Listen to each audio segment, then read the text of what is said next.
क्या आप जानते हैं कि हमारे फेफड़े खुद को शुद्ध करने की क्षमता रखते हैं, लेकिन यह कितनी तेजी से होगा ये निर्भर करता है हमारे स्वास्थ्य के ऊपर। यानी कि हमारे आसपास के वातावरण, प्रदूषण और स्मोकिंग के कारण जो हमारे स्वास्थ्य पर दुष्प्रभाव पड़ा है उसको ठीक करने के लिए या फेफड़ों को स्वयं को शुद्ध करने के लिए कम से कम 10 वर्ष का समय लग जाएगा। लेकिन अगर हमारा स्वास्थ्य बेहतर होगा तो हो सकता है कि इस प्रोसेस को हम थोड़ा तेज कर सकें। नमस्कार, योग संगम में आपका स्वागत है। आज हम योग करेंगे फेफड़ों की शुद्धिकरण के लिए, यानी कि फेफड़ों को शुद्ध करने के लिए, जिससे कि वह अपनी पूरी कैपेसिटी यानी कि पूरी क्षमता के साथ कार्य कर सके। बढ़ते हुए प्रदूषण के कारण हमारे फेफड़ों पर अनावश्यक दबाव पड़ता है, जिसका असर हमारी सोसाइटी में हमारे आसपास देखने को मिलता है, जिसके कारण अनेकों बीमारियां उत्पन्न होती हैं, जैसे दमा, अस्थमा, फेफड़ों संबंधी अनेक बीमारियां, टीबी और ब्रोंकाइटिस इत्यादि। जो हमारे लंग्स हैं उनका कार्य है हमारे शरीर तक भरपूर मात्रा में प्राणवायु या ऑक्सीजन पहुंचाना, और ऑक्सीजन को योग की भाषा में प्राण या फिर प्राणवायु कहा जाता है। यदि प्राण है या प्राणवायु है तो हमारा जीवन है, यानी कि हम जीवित हैं। तो ये बताता है कि हमारे जीवन में या फिर हमारे शरीर में लंग्स का कितना महत्व है और उन्हें स्वस्थ रखना हमारे लिए कितना जरूरी है। तो आइए जानते हैं कि योग करने से हमारे फेफड़ों को या हमारे लंग्स को क्या फायदा पहुंच सकता है। नंबर 1, इससे हमारे ब्लड में ऑक्सीजन का स्तर बढ़ता है, डायफ्राम को मजबूत बनाता है और ब्रोंकाई में संकुचन बढ़ाता है। इसी के साथ यह अतिरिक्त तरल पदार्थ के जमाव को हटाता है और वक्ष गुहा की मांसपेशियों को मजबूत बनाता है। लेकिन इन अभ्यासों के करने से पहले आपको कुछ बातों का ध्यान रखना होगा, कुछ नियमों का ध्यान रखना होगा। ये अभ्यास आपको खाली पेट करने हैं और सुबह के समय करने हैं, लेकिन अगर आपको सुबह के समय ना मिले तो शाम को भी इनका अभ्यास किया जा सकता है। रोजाना या फिर हफ्ते में 4 बार इनका अभ्यास करें। ध्यान रखें, अगर आपकी नाक जाम है तो नाक जाम होने पर भाप लेने के बाद अभ्यास प्रारंभ करें। अभ्यास खत्म होने के बाद ग्रीन टी या फिर तुलसी व अदरक वाली बिना दूध की चाय लेनी है। सबसे पहले अभ्यास करेंगे फेफड़ों की शुद्धिकरण प्रक्रिया की। इसके लिए आप चाहें तो वज्रासन में बैठें या फिर सुखासन में भी बैठ सकते हैं। अपने दोनों हाथों को सामने की तरफ फैलाएं, अपने कंधों के सामने दोनों हाथों को आपस में मिला दें। अब श्वास भरते हुए हाथों को पीछे लेकर जाएं और श्वास निकालते हुए सामने। जब आप सामने की तरफ आएं तो ध्यान रखें, अपनी ठोड़ी को अपने कंठकूप से टच करने का प्रयास करें। श्वास भरते हुए पीछे जाएं और श्वास निकालते हुए सामने। चलिए सभी एक साथ अभ्यास शुरू करते हैं। दोनों हाथ सामने लेकर आएं, आपस में मिला दें दोनों हाथों को। श्वास भरते हुए मैक्सिमम हाथों को पीछे लेकर जाएं और चेस्ट को ओपन करें। श्वास भरें, श्वास निकालते हुए चलिए काउंटिंग के साथ।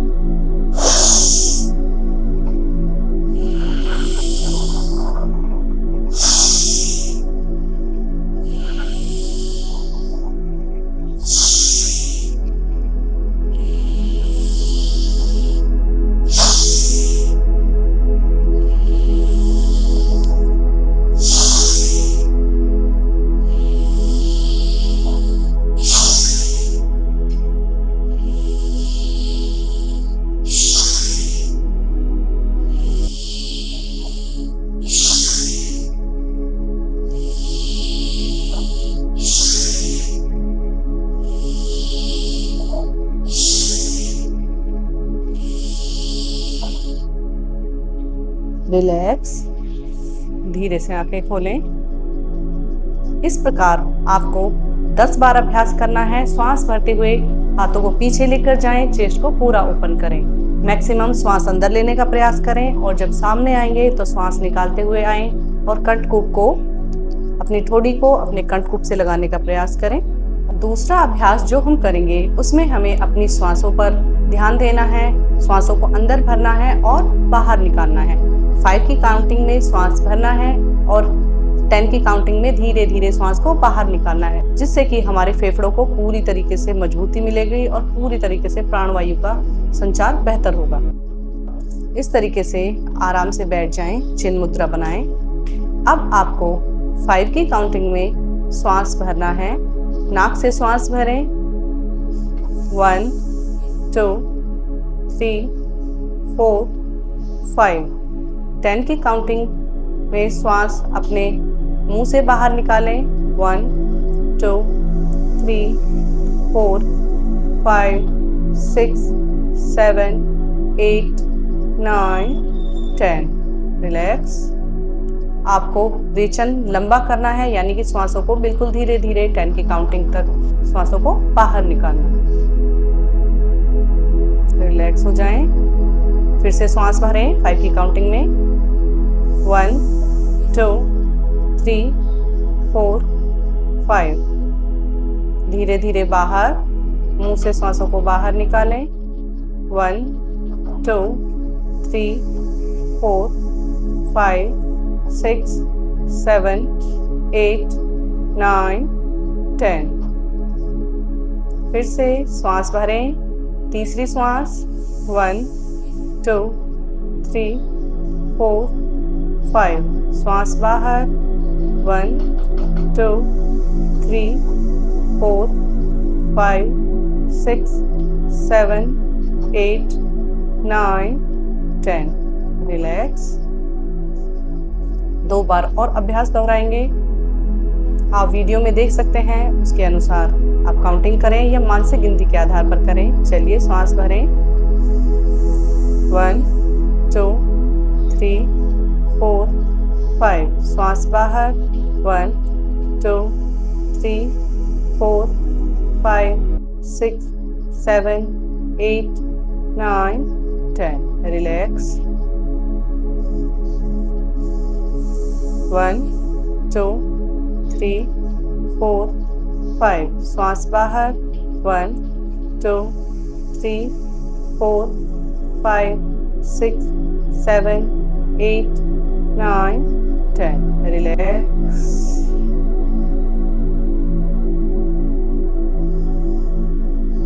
तीसरा अभ्यास है डायफ्राम ब्रीदिंग, यानी कि उदर श्वसन, बेली ब्रीदिंग या एब्डोमिनल ब्रीदिंग। इसे योग की भाषा में उदर श्वसन कहा जाता है।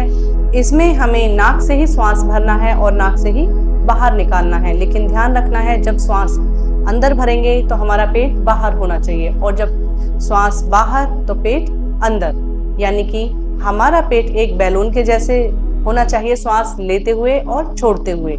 जिस प्रकार जब हम बैलून में हवा भरते हैं तो वो फूल जाता है, और जब उसमें से हवा निकाल देते हैं तो वो श्रिंक हो जाता है। उसी प्रकार जब हम श्वास भरेंगे तो हमारा पेट सामने की तरफ आएगा, फैलेगा, और जब श्वास निकालेंगे तो पेट अंदर की तरफ संकुचित होगा, अंदर की तरफ जाएगा। चलिए अपना एक हाथ पेट पर रखें और दूसरा घुटने पर।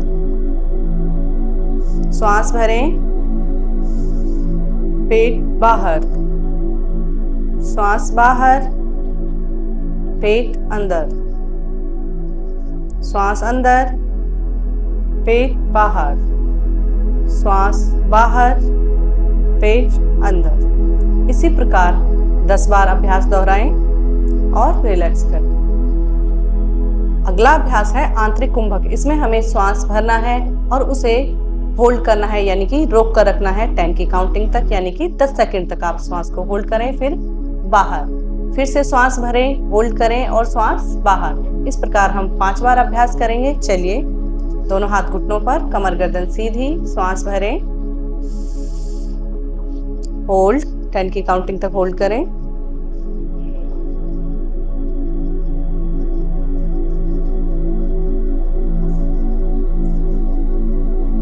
धीरे से श्वास बाहर, फिर से श्वास भरें, अपने फेफड़ों को पूरा श्वासों से भर दें, अंदर तक श्वास भरें,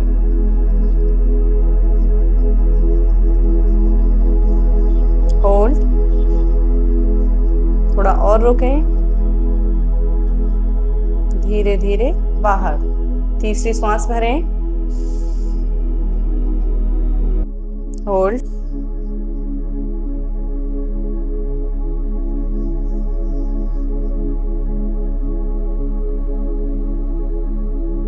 बाहर। चौथी बार फिर से अभ्यास करें, पूरा श्वास, अंत कुंभक लगाएं,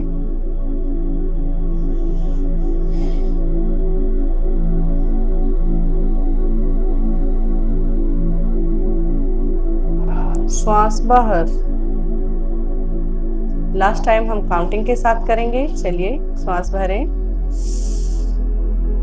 1 2 3 4 5 6 7 8 9 10। श्वास बाहर। अगले अभ्यास में हम करेंगे बाह्य कुंभक। जिस प्रकार हमने अभी आंतरिक कुंभक किया, उसी प्रकार बाह्य कुंभक, यानी कि श्वास भरना है और श्वास बाहर। बाहर ही श्वासों को रोकना है, पेट को, फेफड़ों को बिल्कुल खाली रखना है। फिर से श्वास भरना है, श्वास बाहर, होल्ड करना है, बाह्य कुंभक लगाना है। चलिए देखते हैं। श्वास भरें, श्वास बाहर, श्वास पूरा बाहर निकालें, फेफड़ों को बिल्कुल खाली करें। अब होल्ड करें। 1 2 3 4 5 6 7 8 9 10। श्वास अंदर, श्वास बाहर। रिलैक्स। फिर से श्वास भरें, श्वास बाहर, होल्ड। 1 2 3 4 5 6 7 8 9 10। श्वास अंदर, श्वास बाहर। रिलैक्स। तीसरी बार फिर से क्रिया दोहराएं। पूरी श्वास भरें, पूरी श्वास बाहर, होल्ड।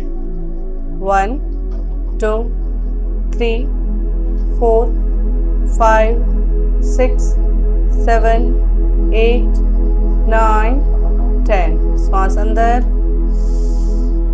श्वास बाहर। रिलैक्स। 2 बार और अभ्यास करेंगे। चलिए,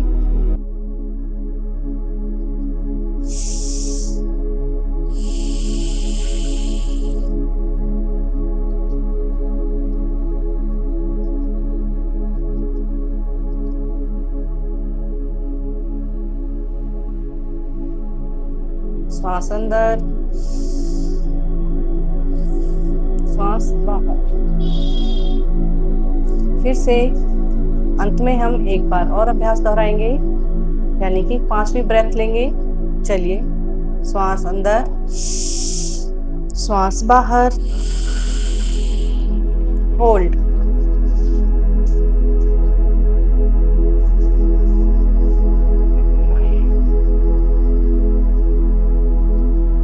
श्वास अंदर,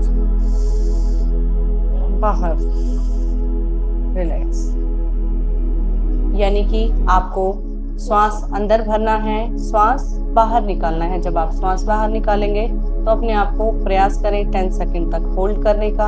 अगर आप 10 सेकंड तक होल्ड नहीं कर पा रहे तो मैक्सिमम होल्ड करने का प्रयास करें और फिर धीरे से श्वास अंदर। अब हम आंतरिक कुंभक और बाहरी कुंभक, यानी कि अंत्य और बाह्य कुंभक दोनों एक साथ लगाएंगे। लंबी गहरी श्वास भरेंगे, उसे होल्ड करेंगे 10 की काउंटिंग तक, और श्वास बाहर 10 की काउंटिंग तक होल्ड करेंगे। चलिए, श्वास भरें, होल्ड,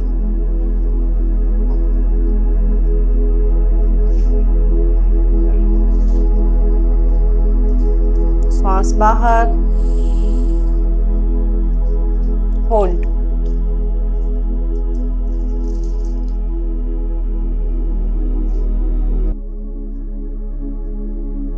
फिर से श्वास अंदर,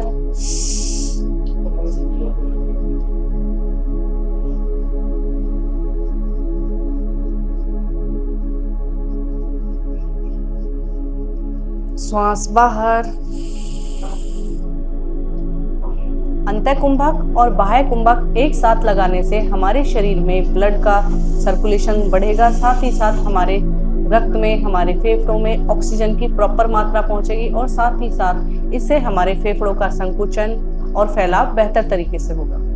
आगे हम करेंगे भस्त्रिका प्राणायाम का अभ्यास। इसमें आप श्वास भरते हुए हाथों को ऊपर उठाएं और श्वास निकालते हुए नीचे लेकर आएं। आप सामने भी हाथ ले जाकर कर सकते हैं इसका अभ्यास, लेकिन मैं प्रेफर करूंगी कि आप श्वास भरते हुए हाथों को ऊपर लेकर जाएं। झटके से श्वास भरें और झटके से बाहर, यानी कि आपको फोर्सफुली श्वास भरना है और फोर्सफुली बाहर। एक बार में हम 20 की काउंटिंग पूरी करेंगे और इस प्रकार से आपको 3 सेट करने हैं। चलिए, अपने हाथों को सामने लेकर आएं, अंगूठा अंदर, मुट्ठियां बंद।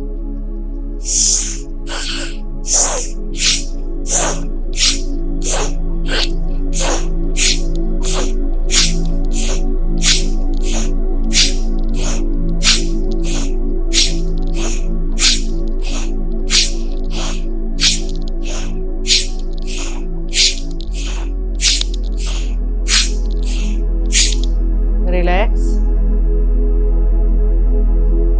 इस प्रकार एक बार में 20 बार अभ्यास करें, यानी कि 20 स्ट्रोक्स लें और 3 सेट करें। रिलैक्स। अगला अभ्यास हम करेंगे कपालभाति प्राणायाम। कपालभाति प्राणायाम को शारीरिक शुद्धि क्रिया में रखा गया है, यानी कि षट क्रम में भी रखा गया है। इसके लिए भी आपको कमर गर्दन सीधी करके बैठ जाना है। दोनों हाथों को घुटनों पर इस तरीके से रखें या फिर चिन्ह मुद्रा बनाएं। अब आपको फोर्सफुली श्वासों को बाहर की तरफ निकालना है, लेकिन श्वासों को आपको धीरे से लेना है। कपालभाति और भस्त्रिका में अंतर यह है कि उसमें भस्त्रिका में आपको फोर्सफुली श्वासों को लेना होता है और फोर्सफुली श्वास बाहर। इसमें आपको धीरे से श्वास भरनी है या स्वाभाविक रूप से श्वास आपकी अंदर जाएगी। प्रयास करें श्वास लेने का और झटके से श्वास बाहर। लेकिन मुख्य रूप से याद रखें, कुछ लोग कपालभाति प्राणायाम में एक बार श्वास भरते हैं और फिर झटके से श्वासों को बाहर निकालते हैं। वो हर बार श्वास नहीं भरते। उससे क्या होता है कि जहां हमारे शरीर में ऑक्सीजन पहुंचना चाहिए, ऑक्सीजन नहीं पहुंचता, यानी कि ऑक्सीजन की कमी हो जाती है, जिसकी वजह से कमर में दर्द हो सकता है या फिर आंखों के नीचे काले घेरे हो सकते हैं। तो ध्यान रखें, कपालभाति का अभ्यास करते हुए आपको हर बार श्वास भरना है और झटके से या फोर्सफुली श्वास को बाहर करना। चलिए अभ्यास प्रारंभ करें।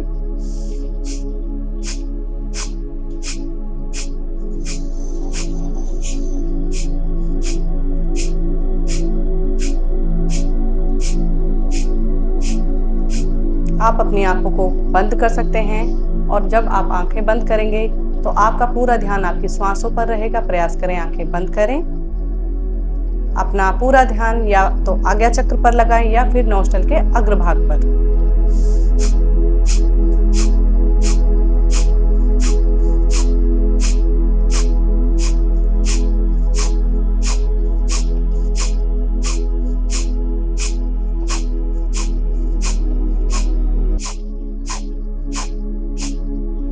श्वास अंदर, पेट बाहर, श्वास बाहर, पेट अंदर।